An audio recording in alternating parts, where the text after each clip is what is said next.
Praise the lord. దేవుని పరిశుద్ధ నామమునకు మహిమ కలుగునుగాక. ఈ కుదురుబాటు అనేటటువంటి అంశంలో మరొక మాట, మరొకటి మనం నేర్చుకోవలసినది.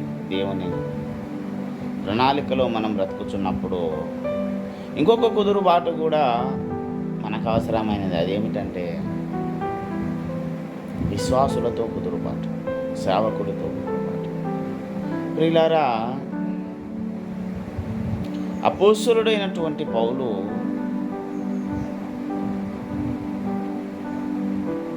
అన్ని సంఘాలకు, తన శిష్యులకు లేఖలు రాస్తూ చాలా హెచ్చరికలు చెప్పాడు. ఒక చోటు క్రొంతి పత్రికలో అంటాడు, నేను మీ దగ్గరికి ప్రేమగా రావాలన్నా, బెత్తం పట్టుకొని రావాలన్నా.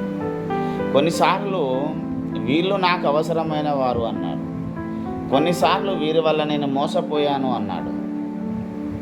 కొన్నిసార్లు వీరు ఏదైనా ఇచ్చేది ఉంటే అది నా ఖాతాలో రాసుకో అని చెప్పి వారికి తండ్రి స్థానమును గుర్తు చేస్తూనే మళ్ళీ నేను మీకు నాయకుణ్ణి అనేటటువంటి గుర్తును చేసిన సందర్భాలు కూడా ఉంటాయి. ఇవన్నీ చదవండి, కొత్త నిబంధనల పౌలు పత్రికలు చదివితే ఇవన్నీ కనబడతాయి. మళ్ళీ ఎక్కడనో తెలియదు అని చెప్పకండి. అయితే ప్రియులారా, ఈరోజు ఈ అంత్యకాలంలో రాబోచున్నటువంటి దినాలలో జరగబో ఉపద్రవాలన్నింటి నుంచి విశ్వాసి బలవంతుడు కావాలి.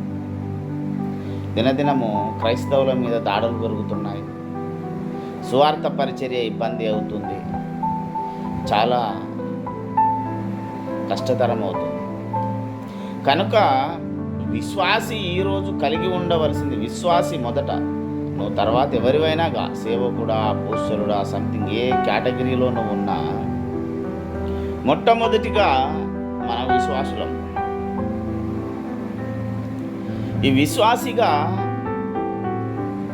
మనకు సమాధానము కలిగి ఉండాలి. దాన్నే కుదురుబాటు అంటున్నాం. చాలామంది అనొచ్చు, కుదురుబాటు వేరు, సమాధానం వేరు. కానీ అయ్యా, సమాధానము లేనప్పుడే కుదురుబాటు చేసుకోవాలి. లేని వారి గురించి మాత్రమే మాట్లాడుతున్నారు. ఈరోజు చాలామంది సేవకులకు, సహోదరులకు, సంఘాలలో ఈ కుదురుబాటు ఒకరికొకరికి కుదరడం లేదు. ఎందుకు? కారణం ఏమిటి అంటే వారి వారి మనస్తత్వాలు, వారి మీద పనిచేస్తున్నటువంటి ఒక భిన్నమైనటువంటి ఆత్మ యొక్క ప్రభావం. ప్రియులారా, మీరు ఒక బండ నుండే చెక్కబడితిరి కదా అన్నాడు కదా. ఒక బండ నుంచి చెక్కబడ్డ రాయిలో ఒకే రకమైన గుణ లక్షణాలు ఉండాలి. రెండు చెప్పాను, గుణము, లక్షణము. స్వరూపము, పోలిక ఎలాగనో గుణము, లక్షణము, అది వేరు, ఇది వేరు. అయితే ఇవి రెండు కలిగి ఉండాలి. మొట్టమొదటిగా యేసు అనే బండ నుండి చెక్కబడ్డ మనము,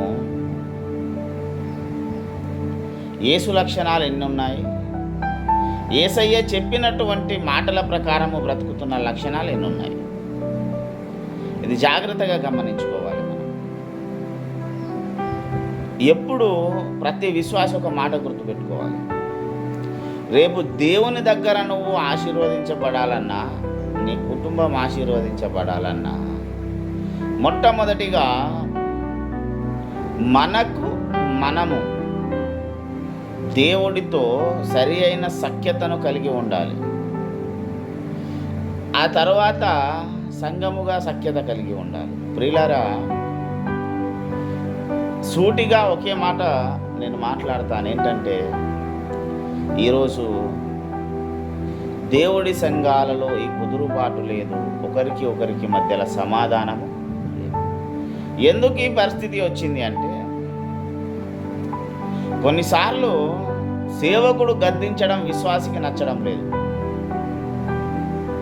ఎందుకు నచ్చడం లేదంటే, ఇష్టానుసారంగా బ్రతికే జీవితానికి అలవాటు పడ్డ విశ్వాసి దేవుని ఆజ్ఞకు లోబడడానికి ఒప్పుకోదు, అతని మనసు ఒప్పుకోదు. ఈరోజు చాలామంది విశ్వాసులు అలాగనే తయారయ్యారు. అందరం తయారయ్యాం.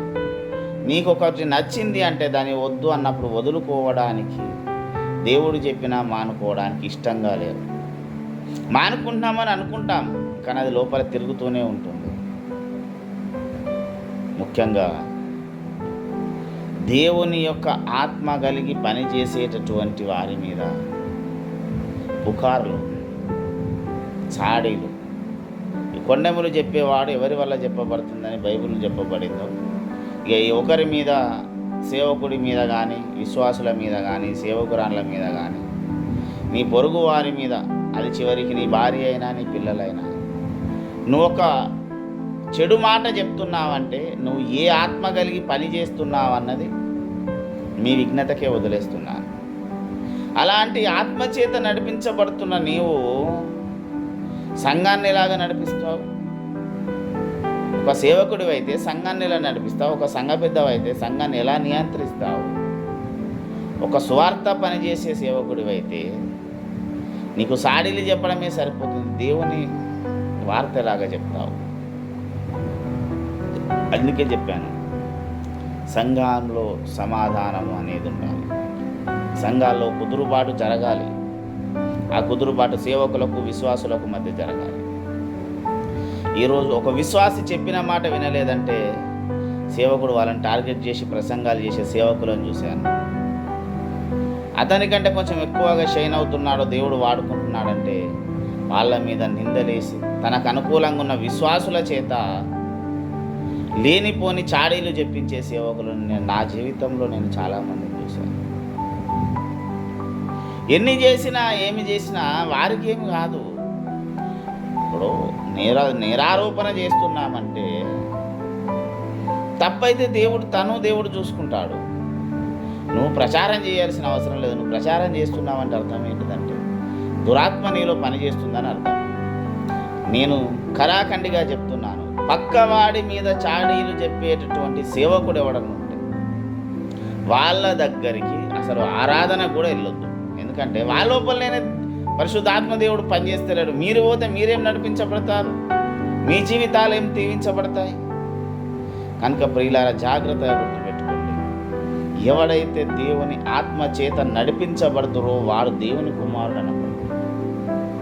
దేవుని ఆత్మ చేత నడిపించబడ్డవాడే దేవుని కుమారుడు. అలాంటి వ్యక్తి చేతుల కింద నువ్వు ఆశీర్వాదం తీసుకుంటేనే నీ జీవితానికి ఆశీర్వాదం. సాడీలు చెప్పి జనాలను మోసం చేసి నీ అవసరాలకు జనాలను వాడుకొని నీ ఆర్థికపరమైన అవసరాలు, శరీర సంబంధమైన అవసరాలు, కుటుంబపరమైన అవసరాలు అన్నిటి కొరకు సేవకులను, నీ పక్కకుంటున్న సహోదరులను వాడుకొని వారి కుటుంబాలను, వారి జీవితాలను ఆగం చేసేటటువంటి పరిస్థితి ఉంటే అలాంటి వారి దగ్గరికి వెళ్ళి అలాంటి వారి దగ్గర నువ్వు ఆశీర్వాదము పొందితే నీ జీవితంలోకి ఏమొస్తుంది? తండ్రి అయిన పరమ ప్రేమ, యేసుక్రీస్తుల వారి యొక్క కృప, పరిశుద్ధాత్మదేవుని సహవాసం అని అంటున్నావు.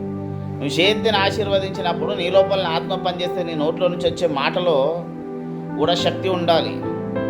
దేవుని యొక్క ఆత్మ పని చేయాలి. దేవుని ఆత్మ కనుక నువ్వు పనిచేస్తే పక్కవాడి మీద దుష్ప్రచారము చేయడు. ఈరోజు సంఘాల్లో సాతాను తెలియకుండా చేస్తున్నటువంటి గొప్ప మోసమే ఇది. పక్కవాడికి చెడు, ఇలాంటి పని చేసేటటువంటి వారితో దేవుని నామము అవమానించబడుతుంది.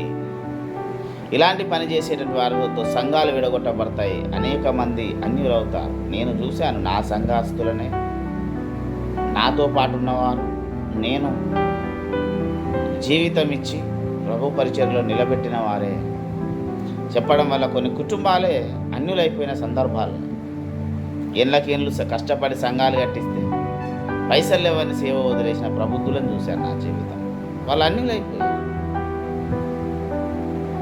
ఈరోజు డబ్బు కొరకు సేవ చేసేటటువంటి వాడు, తన అవసరాల కొరకు సేవ చేసేటటువంటి వాడు చాలా తప్పు.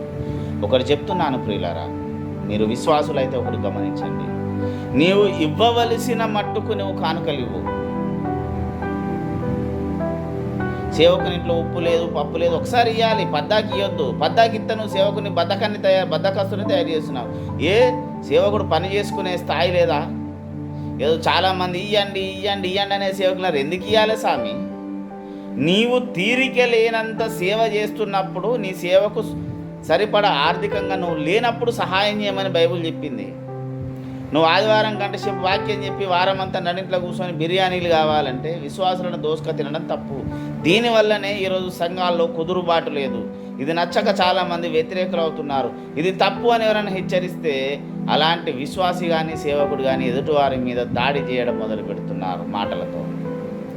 ఇలాంటి వారి దగ్గర నువ్వు ఉంటే, అలాంటి సంఘంలో ఉంటే నువ్వు ఆశీర్వదించబడవు, నువ్వు ఆధ్యాత్మికంగా ఎదగలేవు, దేవుని ఆత్మశక్తిని నువ్వు పెంపొందించుకోలేవు.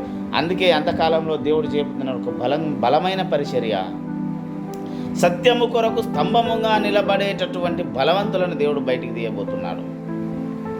నేను ఇదే చెప్తున్నాను స్టార్టింగ్ నుండి. సత్యము కొరకు నిలబడగలను అనే ధైర్యవంతులను దేవుడు ఈరోజు వెతుకుతున్నాడు. ఎంతమంది అయితే మీరు సత్యము కొరకు నేను నిలబడాలని ఆశ కలిగి ఉన్నారు, వారందరినీ దేవుడు బయటికి పట్టుకొస్తాడు. రండి, ఇది చాలా దేవుడు నాకు చాలా చెప్పాడు అంశం, కానీ నా కాల పరిమితిని బట్టి ఒక్కొక్క అంశంలో కొంత మాత్రమే చెప్తున్నాను. ప్రియులారా, ఒకటే మెయిన్గా చెప్పవలసిన మాటలు మాత్రమే నేను చెప్తున్నాను. ఒకటే చెప్తున్నాను ఖచ్చితంగా. దేవుని ఆత్మచేత ఈ సేవకుడు నడిపించబడటలేదు అన్నప్పుడు అతని దగ్గర మీరు ఉండవలసినటువంటి అవసరమే లేదు. దేవుని ఆత్మ ఎక్కడుంటే అక్కడ ఉండండి. ఎందుకంటే సేవకుడు కాదు మిమ్మల్ని పరలోకం తీసుకెళ్ళేది, దేవుని యొక్క ఆత్మ. నువ్వు ఎంత దేవుని యందు ఎదుగుతావో, బలపరచబడతావో, నీ జీవితం అంతా ఆశీర్వదించబడుతుంది. దేవుని ఆత్మ తోడు లేని దగ్గర నువ్వు ఉంటే నీ ఆత్మ, నీ కుటుంబము, నీ ఆరోగ్యము ఏది రాదు. కనుక జాగ్రత్తగా మనల్ని మనం పరీక్షించుకొని మన జీవిత ప్రణాళికలో ముందుకు పోదాం.